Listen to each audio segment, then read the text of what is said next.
Assalamualaikum.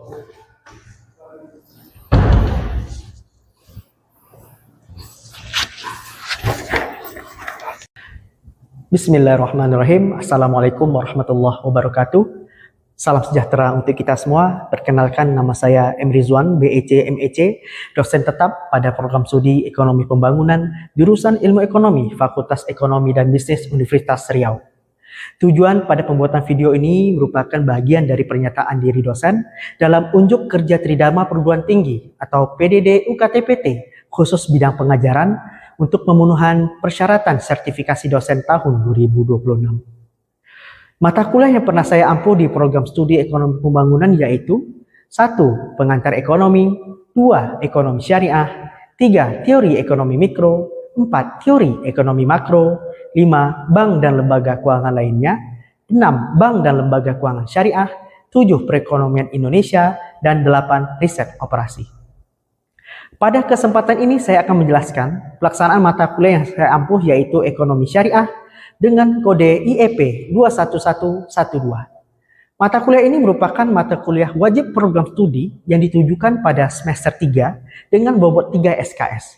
Mata kuliah ini bertujuan untuk mengetahui dan memahami konsep dasar dalam ekonomi Islam dilihat dari ekonomi mikro dan makro, perilaku konsumen, perilaku produsen, permintaan dan penawaran, pendapatan nasional, konsep tentang konsumsi, tabungan dan investasi, lembaga keuangan, keseimbangan pasar, serta kebijakan fiskal dan kebijakan moneter.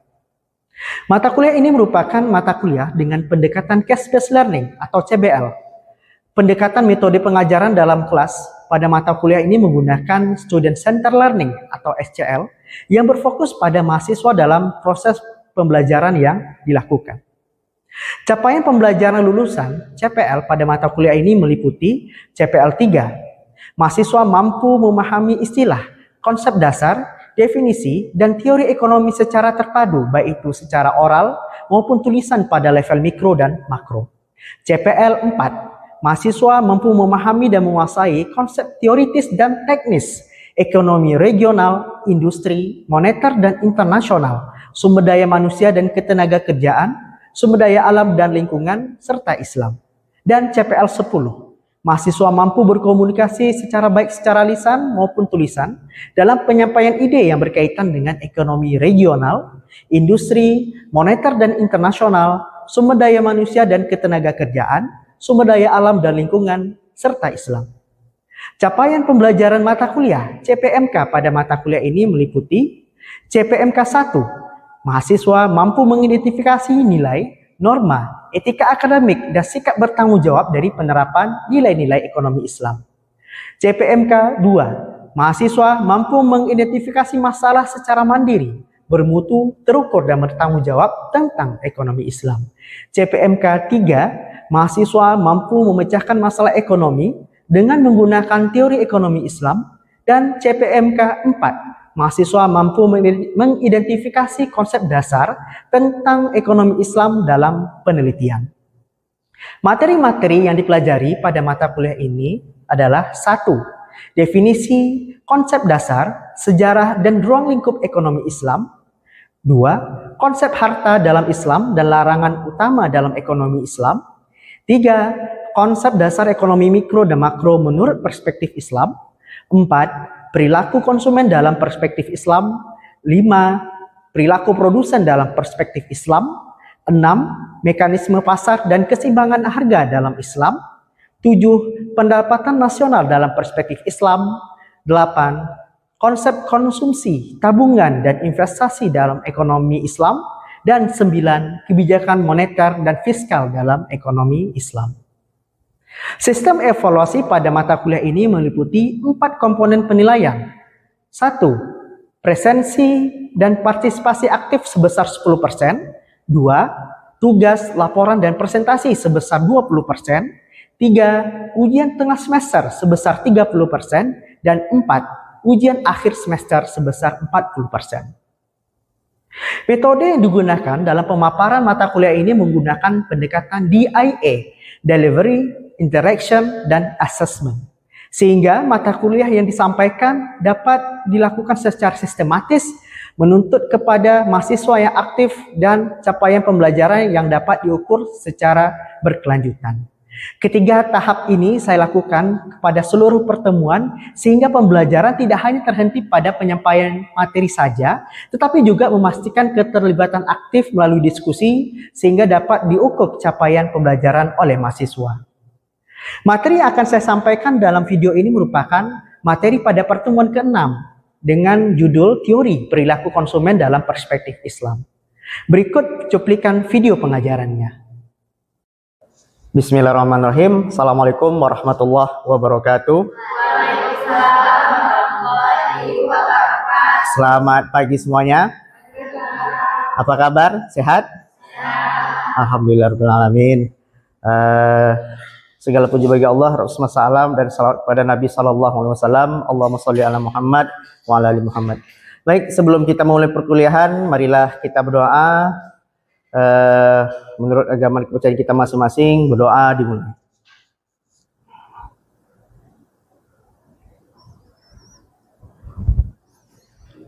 Berdoa selesai. Baik, sebelumnya minggu lalu kita membahas berkaitan dengan materi perbandingan antara ekonomi konvensional dengan ekonomi syariah. Nah, sebelum kita masuk kepada pertemuan hari ini, tentu kita ingin mengulang kembali ya apa yang dibahas pada pertemuan sebelumnya. Silakan, apa sih yang dibahas pada pertemuan sebelumnya? Ya, silakan. Jadi menurut saya kalau dalam ekonomi konvensional itu memiliki unsur riba dalam sistem keuangan, tapi kalau ekonomi syariah tidak memiliki unsur bunga atau riba, dia sistemnya hasil atau profit sharing. Ya, tepat sekali ya. Tepuk tangan. Nah, jadi silakan, ada yang bisa menambahkan lagi apa yang dipelajari minggu lalu? Ya, silakan. Jadi pada minggu lalu kita juga mempelajari tentang perbedaan antara ekonomi syariah dan ekonomi konvensional, di mana ekonomi syariah itu berlandaskan nilai-nilai agama seperti Al-Quran dan hadis, dengan tujuan mencapai kesejahteraan dan keadilan sosial atau keberkahan. Dan sebaliknya, ekonomi konvensional itu bersifat sekuler dan kapitalis yang berfokus pada efisiensi, pertumbuhan ekonomi, dan maksimalisasi keuntungan pribadi. Oke, tepuk tangan. Ya, tepat sekali ya disampaikan oleh kedua rekan kita. Oke, hari ini kita akan masuk ke materi selanjutnya di pertemuan ini dengan judul Teori Konsumsi dalam Islam. Ya. Oke, tujuan pembelajaran yang akan kita pelajari adalah yang pertama, kita mampu memahami tentang perilaku konsumen dalam Islam. Jadi Anda ya bisa memahami tentang perilaku konsumen dalam perspektif Islam ya. Yang kedua, mampu menjelaskan kebutuhan dan keinginan manusia ya, tentang wants and needs ya. Dan yang terakhir adalah mampu memahami perbandingan baik itu berkaitan dengan maslahah, kesejahteraan dan nilai guna atau utilitas di sini. Ya, itu tentang tujuan pembelajaran kita. Nah, kita masuk yang pertama, bagaimana konsep Islam tentang konsumsi.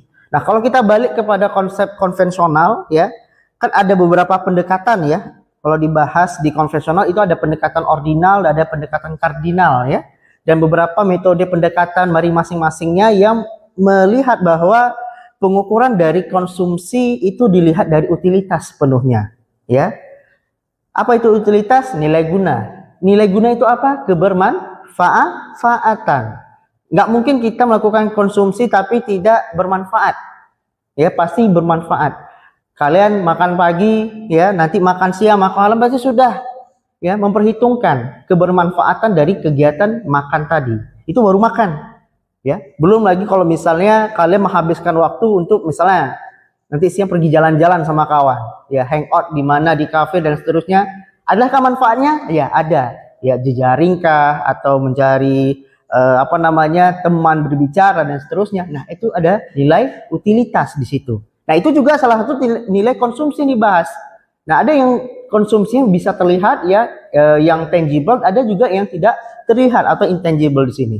Nah biasanya dalam ekonomi konvensional, konsumsi itu ditentukan oleh keinginan, ya, ketimbang daripada needs atau kebutuhan yang konteksnya di sini parameternya adalah nilai guna. Ya. Dan makanya di sini dalam ekonomi konvensional kepuasan itu ditentukan secara subjektif. Ya. Karena subjektif di sini melihat kadar dari kemampuan masing-masing seseorang. Ya.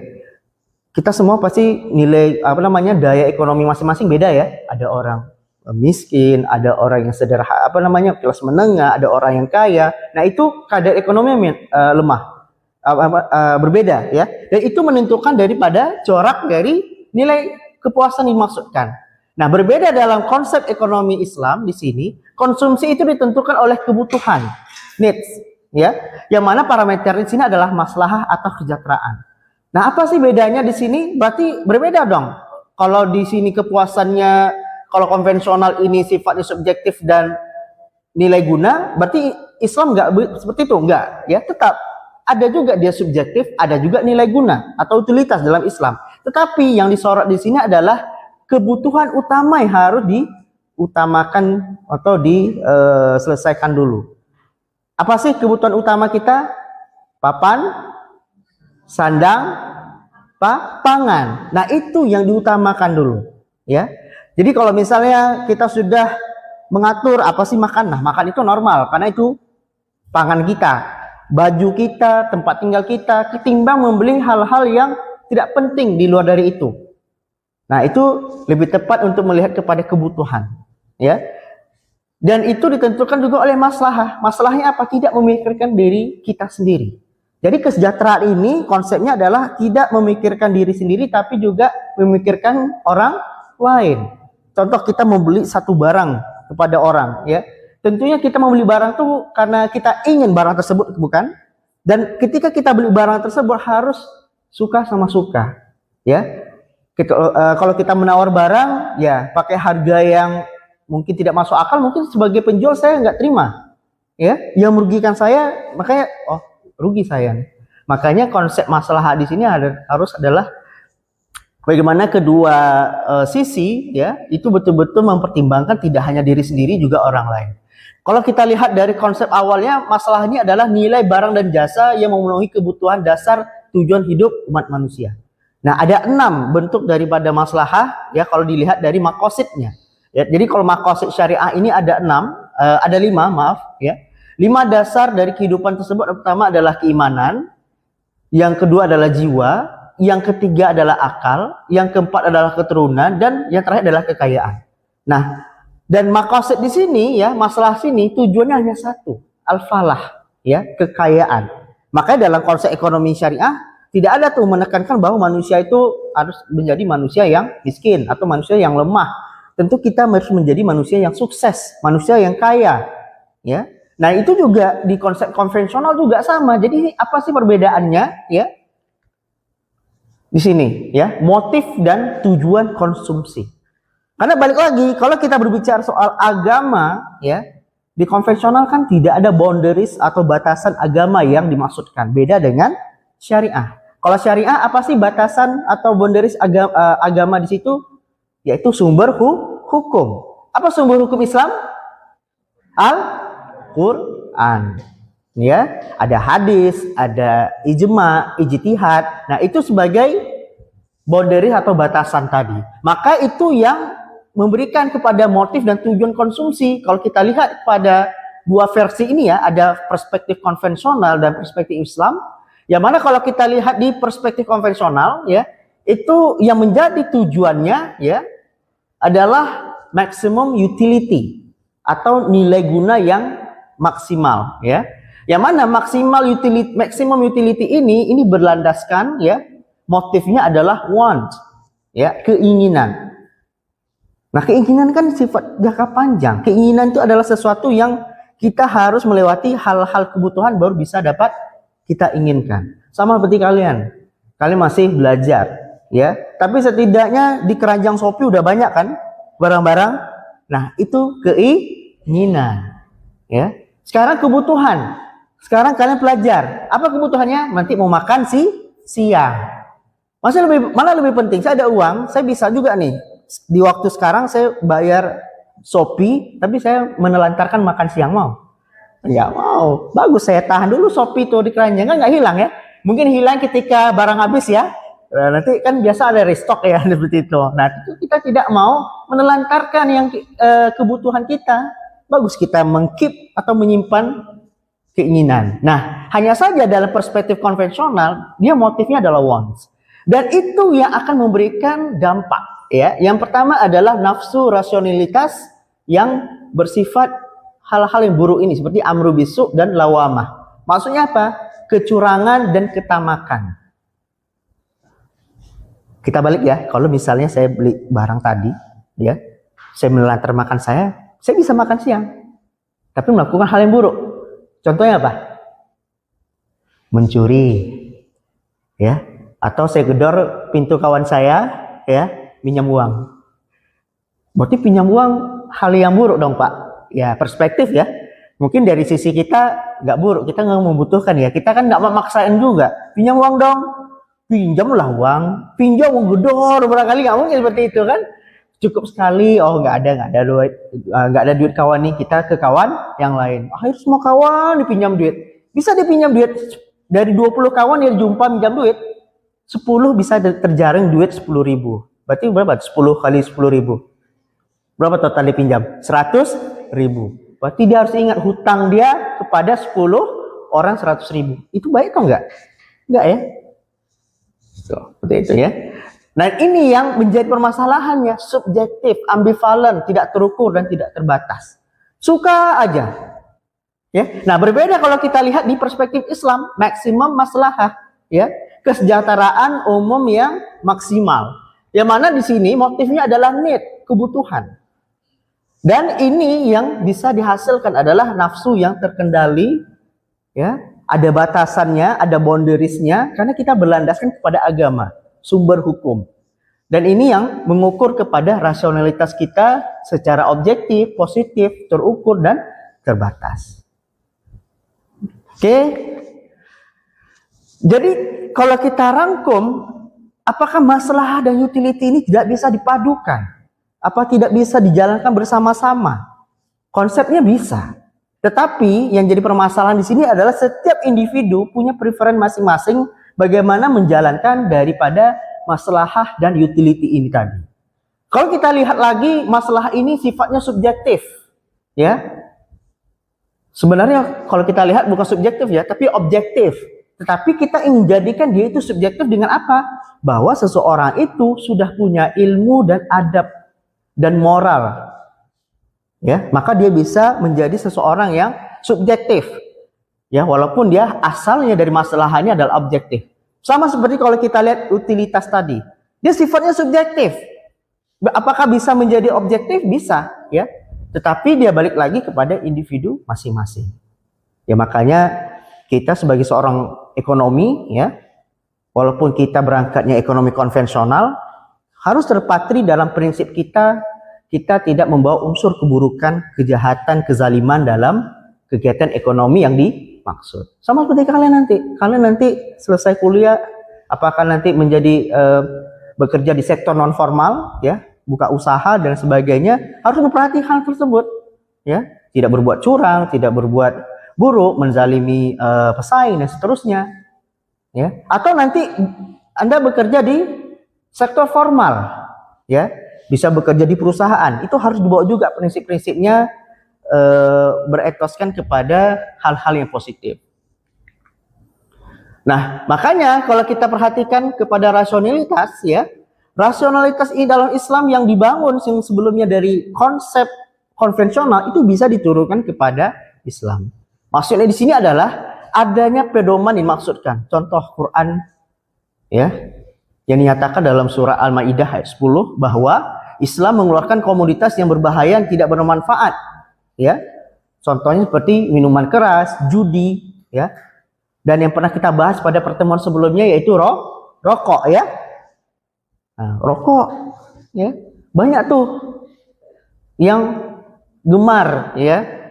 Apa sih nilai ekonomi dari rokok? Itu pernah kita bahas pada pertemuan sebelumnya. Membakar duit, ya. Bagus rokok itu uangnya dibelikan untuk barang-barang yang bermanfaat, makanan, pangan, dan seterusnya. Saya nggak kebayang kalau satu keluarga nanti istri, suami, istrinya merokok, anaknya merokok. ya. Jadi konsumsi adalah rokok. Kan sedih ya melihat yang tersebut, tapi itu yang harus dihindari, ya. Oke, konsumen dalam Islam tidak bersifat self interest, berarti tidak bersifat memikirkan kepentingan diri sendiri, juga harus membangun hubungan sosial dengan masyarakat. Dalam surat Al-Baqarah ayat 215. Jadi maksudnya konsumsi yang kita lakukan itu juga harus memperhitungkan orang lain. Ketika kita beli barang, ya, kita memperhitungkan barang itu tidak hanya bermanfaat untuk kita, tapi juga orang lain. Contohnya apa, Pak? Seperti tadi jual beli. Kita mau beli barang, ya, tetapi kita menawar harga barang tersebut dengan harga tidak masuk akal. Penjual yang tidak punya pelanggan dari tadi pagi baru dapat pelanggan kita, dan kita tawar dengan harga rendah, bagaimana perasaannya? Kan agak salah ya. Mau nggak mau, suka nggak suka, dia harus terima kan? Daripada nggak laku, Pak. Tapi kan sedih jadinya. Nah itu, ya. Lanjut di sini, kalau kita perhatikan, apa sih intinya rasionalitas dalam Islam di sini? Ini berkaitan dengan bagaimana hal yang kita lakukan, konsumsi tadi, itu harus sesuai dengan apa yang kita butuhkan, ya. Jadi yang kita butuhkan ini ada dua bentuk konsumsi, ada konsumsi masa sekarang dan konsumsi masa depan. Nah, konsumsi masa sekarang yang kita lakukan pada masa sekarang ini, dan konsumsi masa depan itu yang harus kita rencanakan, ya. Oke, itu tentang penyampaian materi kita, ya. Silahkan dari penyampaian materi ini ada yang ingin ditanyakan? Silakan, ya. Tanya Pak, mengapa pencapaian utility dalam ekonomi konvensional itu lebih dinilai subjektif dan tak terbatas, sedangkan ekonomi yang maslahat dinilai lebih objektif dan terbatas. Oke, terima kasih ya, pertanyaan yang bagus ya. Jadi ketika dalam Islam masalah itu menilai kepada objektif, ya, dan terbatas, karena pertama objektif di sini tidak memikirkan diri sendiri, tetapi memikirkan orang lain ketika melakukan tindakan konsumsi. Dan yang kedua, dia bersifat terbatas karena ada koridornya, ada batasannya, yaitu agama, ya. Al-Quran, hadis, ijma, ijtihad itu sebagai landasan. Kita tahu, oh itu riba, itu bunga, oh itu rokok haram, ya, atau minuman keras itu haram, judi haram, dan seterusnya. Nah, kalau kita lihat kepada konvensional yang sifatnya adalah subjektif, ya, karena dia memperhatikan pada diri masing-masing, ya, itu dibangun dari karakter awalnya konvensional. Yang penting dia bisa mencari profit sebesar-besarnya dengan biaya sekecil-kecilnya. Itu kan konsep konvensional, ya, mengindahkan yang namanya manusia yang bekerja di dalamnya. Maka kalau mohon maaf di sini dalam teori yang disampaikan oleh Adam Smith, ya, bapak kapitalis kita, ya, di situ diperhatikan bahwa manusia itu sebagai penggerak utama dari modal pertumbuhan ekonomi. Makanya apa sih ganjaran kepada manusia? Diserahkan kepada yang punya modal. Ya, makanya kita sampai sekarang gaji UMR ada, gaji UMK ada, tetapi kenyataannya banyak yang berada di bawah garis dari UMR atau UMK. Jadi itu maksudnya. Oke, bisa dipahami? Kita akan menguji, ya, materi yang kita udah pelajari pada hari ini kepada evaluasi melalui quizzes, ya. Silakan di-scan barcode-nya. Ya, silakan.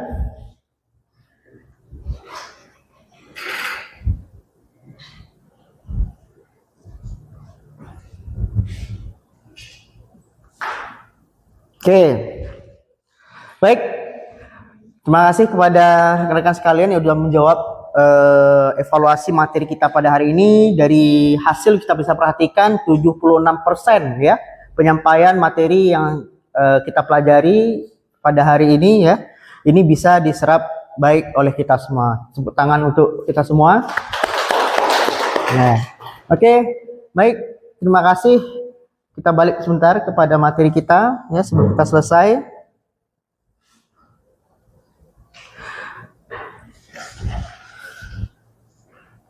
Oke, Kita masuk kepada bagian kesimpulan dari materi kita. Silahkan, ada yang ingin menyampaikan tentang kesimpulan kita pada hari ini? Ya, silakan. Kesimpulan yang saya dapat simpulkan yaitu di dalam ekonomi konvensional, konsumsi ditentukan oleh keinginan atau want, yang dimana keinginan itu ditentukan oleh utilitas. Sedangkan dalam ekonomi Islam, konsumsi ditentukan oleh kebutuhan atau need, yang dimana kebutuhan itu ditentukan oleh maslahat. Oke, terima kasih ya, tepat sekali, tepuk tangan ya. Oke, jangan lupa minggu depan ya kita akan masuk ke materi selanjutnya tentang teori perilaku produsen dalam Islam. Untuk bahan acuan pembelajaran ya nanti akan saya share di Google Classroom ya dengan bacaan buku teks yang akan saya berikan nanti. Itu saja untuk pertemuan hari ini. Terima kasih, kita ucapkan dengan lafaz hamdalah. Alhamdulillahirabbil alamin. Ya. Terima kasih semuanya. Sampai jumpa minggu depan. Wabillahi taufik wal hidayah. Assalamualaikum warahmatullahi wabarakatuh. Oke.